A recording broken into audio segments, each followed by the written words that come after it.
Hello नमस्कार साथियों, आप लोग को मेरे यूट्यूब चैनल खुशी लाल यादव में स्वागत है। पिछले क्लास में हम आप लोगों को 10 नंबर क्वेश्चन तक बता चुके थे और इस लेक्चर में जो है आप लोग को 11वां नंबर क्वेश्चन लेकर आ रहे हैं, जो एग्जाम के दृष्टिकोण से काफ़ी वीवीआई क्वेश्चन है। कई बार एग्जाम में पूछा गया है, इसलिए इस क्लास में भी, इस लेक्चर में भी आपको ये गेस करके हम बता रहे हैं कि एग्जाम के दृष्टिकोण से आ रहा है। और ये सवाल कहीं ना कहीं ऑब्जेक्टिव में भी आ जाता है, 2 नंबरी में भी तो एबे करता है, इसलिए इसको सॉल्व करते हैं।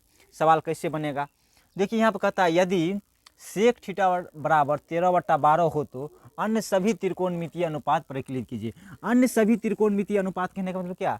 Sign theta, cos theta, tan theta, cot theta, sec theta, cosec theta, ये 6 गो जितना भी है सब का मान निकाले। अगर एक मान दिया हुआ है इतना, तो पांचों मान और जो 5 गो बच गया है इसका मान क्या होगा।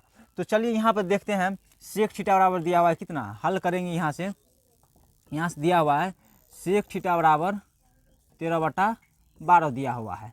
तो सेक थीटा बराबर 13/12 हमको अगर दिया हुआ है, इससे पहले क्या करेंगे कि त्रिभुज बना लेंगे। त्रिभुज, समकोण त्रिभुज, इसको मान लेंगे ए, इसको मान लेंगे बी और इसको मान लेंगे सी। और ये क्या होता है, 90 डिग्री का होता है।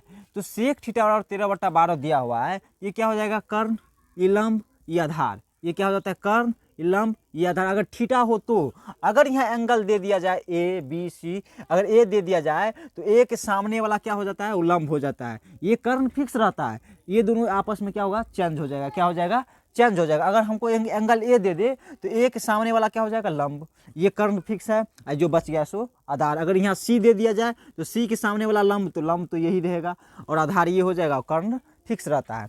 तो यहाँ सेक थीटा बराबर 13/12 दिया हुआ है, तो बोलता है कि 5 सवाल कह रहा है कि मतलब 5 को जो अन्य त्रिकोणमितीय अनुपात होगा उसको ज्ञात करें। तो यहाँ से हम देख सकते हैं कि सेक थीटा यानी कि 13/12 है, तो सेक थीटा बराबर सूत्र क्या होता है, सेक थीटा बराबर क्या सूत्र होता है, यहाँ पर याद रखिए, लाल बट्टा कक्का।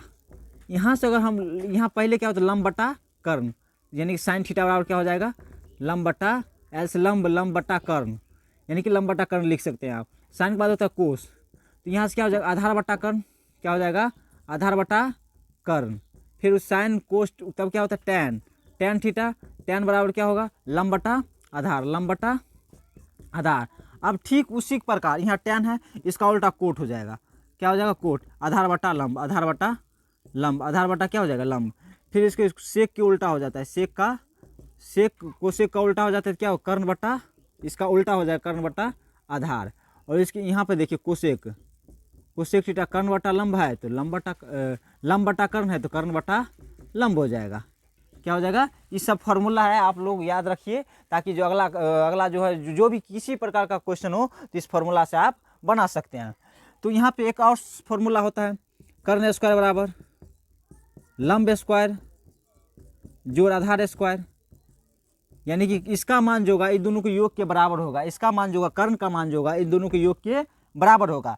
और यहाँ से अगर हम स्क्वायर हटाएंगे इधर रूट चढ़ जाएगा। अगर लंब स्क्वायर का मान निकालना है तो क्या हो जाएगा, कर्ण स्क्वायर माइनस आधार स्क्वायर। यहाँ से ये सूत्र पर आप पूरा का पूरा सूत्र निकाल सकते हैं। तो चलिए पहले इस सवाल को हम डिस्कशन करेंगे, इस सवाल को सॉल्व करेंगे। सवाल क्या कह रहा है, इसको मिटा देते हैं।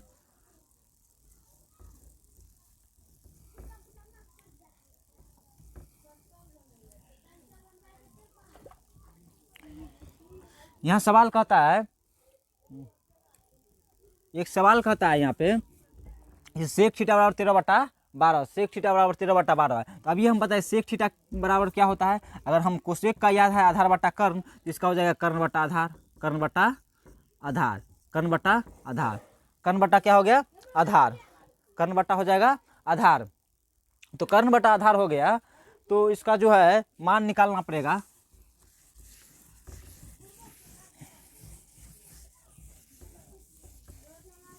अब देखिए यहाँ पे कर्ण का मान कितना दिया है, 13 दिया हुआ है, कितना दिया हुआ है, 13 दिया हुआ है। आधार का मान कितना दिया है, 12। हमारा क्या बच गया, लंब, क्या बच गया, लंब। तो अभी हम बताए हैं कि इसमें से इसे घटा देंगे तो लंब निकल जाएगा। तो लंब बराबर क्या हो जाएगा, लंब बराबर हो जाता है कर्ण स्क्वायर रूट अंडर कर्ण स्क्वायर माइनस आधार स्क्वायर हो जाएगा। अब कर्ण का मान हमको दिया हुआ है, कितना दिया हुआ है, कर्ण का मान हमको 13 दिया है, तो 13 का स्क्वायर, आधार का मान दिया है 12 का होल स्क्वायर। अब 13 का स्क्वायर कितना हो जाएगा 169, अब 12 का स्क्वायर तो 144, ये रूट में कितना हो जाएगा 25 घटेगा तो, और ये 25 से निकलेगा तो 5 हो जाएगा। क्या होगा 5 हो जाएगा। तो लंब का मान हमको कितना निकला 5, कितना निकला 5। अब हम तीनों पता है तो साइन लगाएंगे, कोस लगाएंगे, टेन लगाएंगे, कोट लगाएंगे, सेक लगाएंगे, कोसेक निकल लगाएंगे तो सबका निकल जाएगा। पर चलिए सबका मान हमको पता चल गया, तीनों का लंब कर्ण आधार पता चल गया। अब साइन बराबर साइन थीटा का निकालेंगे पहले, क्योंकि अंश सभी त्रिकोणमितीय अनुपात बोला है ज्ञात करने के लिए, सबका ज्ञात करना पड़ेगा। तो साइन थीटा बराबर होता है लंब बटा कर्ण, लंब बटा कर्ण। लंब यहाँ कितना निकला है 5 और कर्ण कितना है 13, कर्ण कितना है 13। साइन के बाद क्या होता है कोस थीटा, तो कोस थीटा बराबर क्या आधार बटा कर्ण।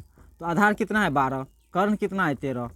उसके बाद साइन कोस के बाद क्या होता है टेन थीटा, टेन थीटा बराबर सूत्र क्या होता है लंब बटा आधार, लंब बटा आधार, लंब बटा आधार होता है लंब कितना दिया हुआ है 5 सेंटीमीटर और आधार कितना दिया हुआ है 12 सेंटीमीटर।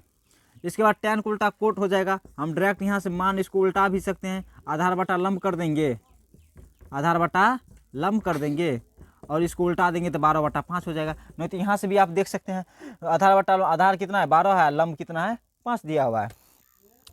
टेन कोट, अब देखिए कोट के बाद होता है सेक, तो सेक का मान ऑलरेडी 13/12 दिया हुआ है। अगर निकालना भी चाहेंगे तो तब उतना ही आएगा। इसका फॉर्मूला होता है कर्ण बटा आधार, और कर्ण कितना है 13, आधार कितना है 12। देखिए निकल गया 13/12 पहले ही दिया हुआ था हमको, और यहाँ से भी हमको 13/12 ही आया है। उसके बाद क्या बच गया कोसेक थीटा, क्या हो गया कोसेक थीटा। कोसेक थीटा का क्या होता है साइन का उल्टा कर दीजिए, कर्ण बटा लंब।